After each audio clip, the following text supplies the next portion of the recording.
ನೋಡಿ, ಮಹದಾಯಿ ಯೋಜನೆಯಲ್ಲಿ ಯಾರಾದರೂ ಅದಕ್ಕೆ ಹಿನ್ನಡೆ ಮಾಡಿದ್ರೆ ಅದು ಕಾಂಗ್ರೆಸ್ ಪಕ್ಷ.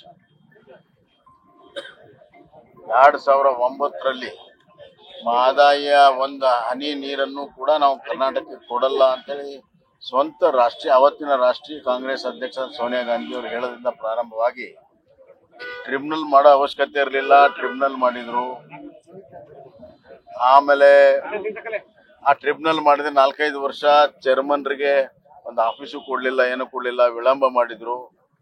ಆ ಟ್ರಿಬ್ಯುನಲ್ ನಲ್ಲಿ ನಾವೇ ಬರೆದು ಕೊಟ್ಟು ನಾವು ನಿರ್ಮಿಸಿರುವಂತ ಇಂಟರ್ಲಿಂಕಿಂಗ್ ಕ್ಯಾನಲ್ಗೆ ಗೋಡೆಯನ್ನ ಕಟ್ಟಿದ್ರು. ಇದೆಲ್ಲವೂ ಕೂಡ ಇತಿಹಾಸದಲ್ಲಿದೆ. ಈಗ ವೈಲ್ಡ್ ಲೈಫ್ ಇದನ್ನ ಪರ್ಮಿಷನ್ ಏನ್ ತಗೋಬೇಕು, ಅದಕ್ಕೆ ಕೆಲವು ಅಬ್ಜೆಕ್ಷನ್ ಮುಂದೆ ಹಾಕಿದ್ದಾರೆ. ಜೋಶಿ ಅವರು ಈಗಾಗಲೇ ಅದಕ್ಕೆ ಉತ್ತರ ಕೊಟ್ಟಿದ್ದಾರೆ.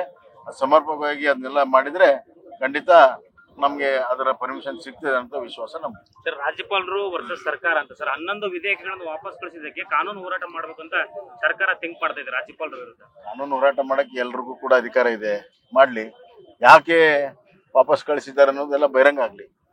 ಅದ್ರ ಬಗ್ಗೆ ಯಾಕೆ ಈಗ ಬೆಂಗಳೂರಿನಲ್ಲಿ ಪ್ರೀಮಿಯಂ FIR ಕೊಡ್ಬೇಕು ಅಂತ ಅಂದ್ರೆ ನಿಮ್ಗೆ ಗೊತ್ತಾಗೋದಿಲ್ಲ. ಇಲ್ಲಿ ಏನ್ ಬಿಲ್ಡಿಂಗ್ ಕಟ್ಟ್ಯಾರ ಅದ್ರ ಮೇಲೆ 40% ಬಿಲ್ಡಿಂಗ್ ಅನ್ನ ಕಟ್ಟುವಂತದ್ದು ಮತ್ತು ಅದಕ್ಕೆ ಅತ್ಯಂತ ಕಡಿಮೆ ದರದ ರೇಟ್ ಅನ್ನು ಇಡುವಂತದ್ದು. ಈ ತರದ್ದು 40% ಇದ್ದು ಬಿಲ್ಡಿಂಗ್ ಕಟ್ಟಿದ್ರೆ ಕೆಳಗಡೆ ರಸ್ತೆಗಳು, ಡ್ರೈನೇಜು, ವಾಟರ್ ಸಪ್ಲೈ ಎಲ್ಲ ಏನ್ ಸಮಸ್ಯೆ ಆಗುತ್ತೆ. ಅದು ಅರ್ಬನ್ ಡೆವಲಪ್ಮೆಂಟ್ ಲಾ ವಿರುದ್ಧ ಇದ್ದಾವೆಲ್ಲ. ನಾವಿದ್ದಾಗ ಅದು ರಿಜೆಕ್ಟ್ ಮಾಡಿದ್ವಿ.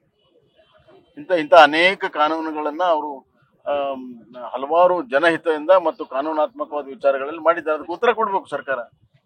ಈ ಶರಾವತಿ ನೀರನ್ನ ಬೆಂಗಳೂರಿಗೆ ಯೋಜನೆ ಬಗ್ಗೆ ಅದ್ರ ಬಗ್ಗೆ ನಾ ಏನ್ ಟಿಪ್ಪಣಿ ಮಾಡೋದಿಲ್ಲ.